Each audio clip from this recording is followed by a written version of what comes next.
السلام علیکم نحمده ونصلي على رسوله الكريم اما بعد اعوذ باللہ من الشیطان الرجیم بسم اللہ الرحمن الرحیم. سورہ آل عمران کی آیت ہے کہ جو شخص اسلام کے سوا اور دین تلاش کرے گا اس کا دین قبول نہ کیا جائے گا اور وہ آخرت میں نقصان پانے والوں میں سے ہوگا. حضور اکرم صلی اللہ علیہ وسلم کی ایک حدیث ہے کہ اس دنیا میں جو بھی بچہ پیدا ہوتا ہے وہ فطرت پہ پیدا ہوتا ہے اور فطرتاً مسلمان پیدا ہوتا ہے، لیکن اس کے والدین کی تربیت اس کو ایک نام دیتی ہے. اگر اس کے والدین یہودی تو والدین کی تربیت کی وجہ سے وہ یہودی کہلائے گا. اگر اس کے والدین عیسائی ہیں تو اپنے والدین کی تربیت کی وجہ سے وہ عیسائی کہلائے گا، ورنہ وہ فطرتاً مسلمان پیدا ہوا ہے.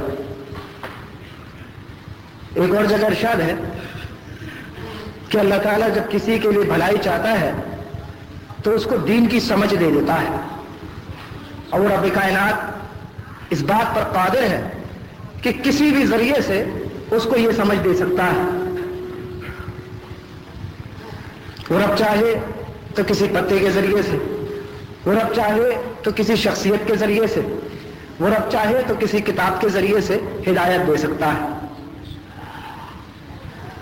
16 اگست سن 1998 سے پہلے جب میں پیدا ہوا تو فطرتاً مسلمان پیدا ہوا، لیکن والدین کی تربیت نے مجھے ایک نام دیا کہ میں عیسائی ہوں، مسیح ہوں، مسیحت سے میرا تعلق ہے. گرجا گھر میں آنکھ کھلی تو اپنے آنکھوں کے آگے سلیب کو دیکھا اور یہ کہا گیا کہ سلیب پر جو شخص لٹکا ہوا ہے نعوذ باللہ یہ خدا کا بیٹا ہے. عقیدت ہو گئی اور اپنے آپ کو خوش قسمت سمجھنے لگا کہ خداوند نے مجھے اپنے بیٹے کے مذہب میں نعوذ باللہ پیدا کیا ہے. مذہبی خاندان جب مذہبی گھرانہ ہوگا تو ظاہری بات ہے تربیت بھی ویسی ہی ہوگی. مذہبی گھرانے کی وجہ سے مجھ کو بھی مذہبی تعلیم دی گئی. دنیاوی تعلیم کے بعد مذہبی تعلیم لینی شروع کی. ویٹیکن سٹی روم میں عیسائیت کا سب سے بڑا مدرسہ ہے. اس مدرسے سے بشپ کورس کیا. ریڈ پٹی ہوتی ہے اور گولڈ سلیپ گولڈ کراس دیا جاتا ہے، یہ آخری ڈگری ہے. یہ لینے کے بعد پاکستان میں عبادتیں کرانی شروع کی اور مشینری میں کام شروع کیا. عیسائیت کو بہت قریب سے دیکھا میں نے، اور عیسائیت میں رہتے ہوئے اللہ تعالیٰ نے ایسا ذہن دیا تھا کہ ذرا سی کوئی بات جو سمجھ میں نہیں آتی تھی اس پر بحث کیا کرتا تھا. مذہب میں بحث کرنے کی وجہ سے مجھ پر 5 دفعہ گمراہی کا فتویٰ لگا. پہلا فتویٰ کس وقت لگا؟ جب یہ سوچ پیدا ہوئی، ہمیں یہ اتھارٹی مل گئی، جب بشپ کا کورس کر لیا، پادری کا کورس کر لیا تو یہ اتھارٹی مل گئی کہ ہم آپ لوگوں کے گناہ معاف کر سکتے ہیں. گرجا گھر میں ایک باکس ہوتا ہے، ایک ڈبہ سا بنا ہوتا ہے، اس میں کوئی عام آدمی آ جائے اور اپنے گناہوں کا اظہار کر لے تو پادری چاہے تو اس کے گناہ معاف کر سکتا ہے. عقیدہ تثلیث ہے، 3 خدا کا عقیدہ ہے. ایک خدا جو آسمانوں میں ہے، ایک خدا نعوذ باللہ اس کا بیٹا یسوع مسیح عیسیٰ خدا، ایک خدا روح القدس یعنی جبریل خدا. 3 خدا کا تصور ہے.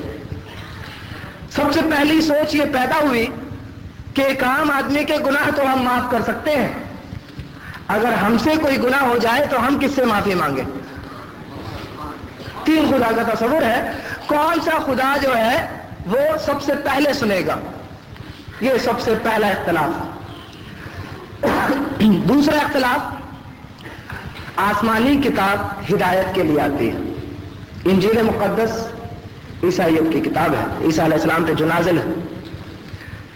لیکن سوچ پیدا ہوئی کہ یہ آسمانی کتاب ہے تو یہ کیسی کتاب ہے کہ پوری دنیا میں 136 اس کے نسخے ہیں، 136 نسخے ہیں اس وقت، اور 4 کتابوں کا مجموعہ ہے، ایک متی کی انجیل، مرقس کی انجیل، لوقا کی انجیل، یوحنا کی انجیل، یہ 4 انجیلوں کا مجموعہ جو ہے وہ ہے انجیل مقدس۔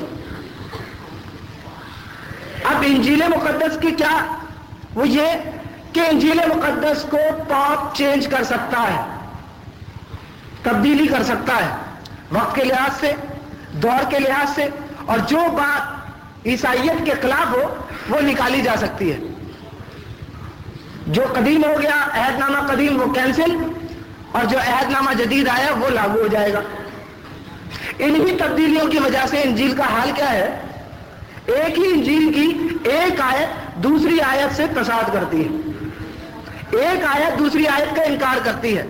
متی کی انجیل پہلی آیت کہ یعقوب سے یوسف پیدا ہوا، یوسف جو مریم کا شوہر تھا، اور ان سے یسوع مسیح یعنی عیسیٰ علیہ السلام پیدا ہوئے، یہ پہلی آیت ہے۔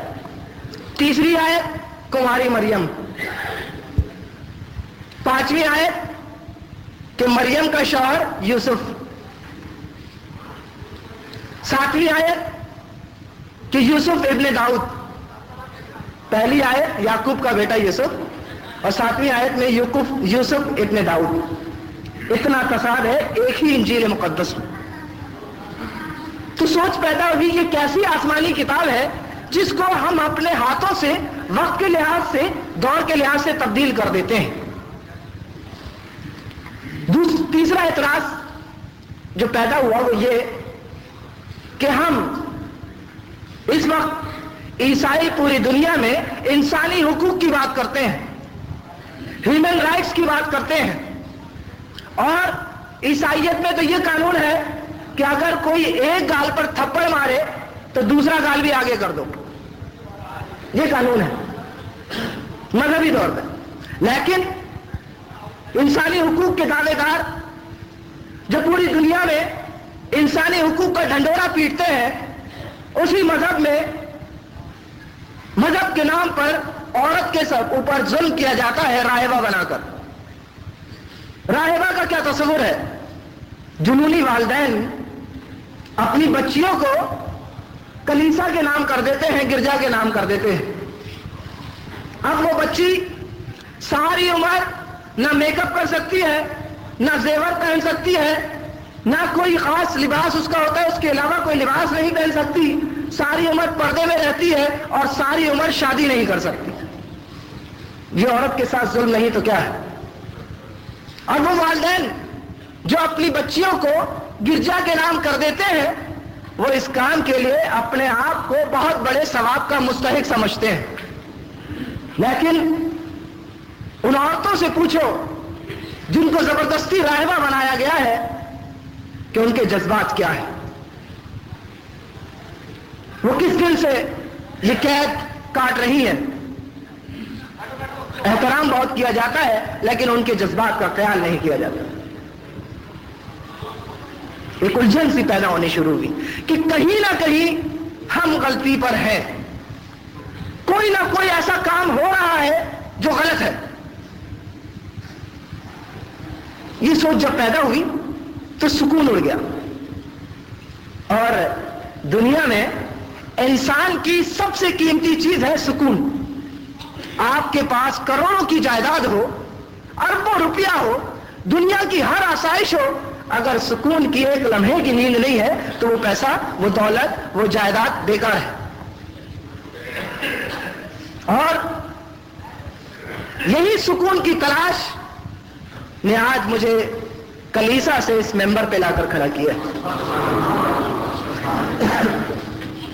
رب کے آگے ہمیشہ کلیسا میں، چرچ میں سلیپ کے آگے ایک ہی دعا کرتا رہا، کیا خداوند اگر یہ مذہب سچا ہے، اگر یسوع مسیح عیسیٰ علیہ السلام کو ماننے والے سچے ہیں تو مجھے اس میں سکون دے دے، ورنہ وہ راستہ دکھا جو سکون کی طرف جاتا ہو، جو سچائی کی طرف جاتا ہو، جو روشنی کی طرف جاتا ہو۔